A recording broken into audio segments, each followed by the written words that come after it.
છતાં ગોપ બને એટલે ભગવાનની લીલા પૂર્ણ થયા બાદ રાજા પાસે સાથે પોતે સતી થવા તૈયાર થાય છે.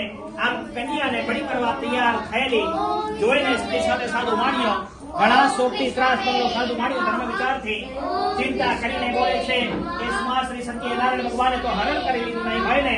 આમ એમની માહિતી મોહિતી થઈને જે પ્રથમ નથી જાણતો કે કામને વાસ્તે ઘણું બધું મને ખર્ચી સત્યનારાયણ ભગવાન પાસે પ્રતિ કરી છે એવું મને પોતાનો મનોરથ કહે છે. અને શ્રી સત્યનારાયણ ભગવાન બહાર કરીએ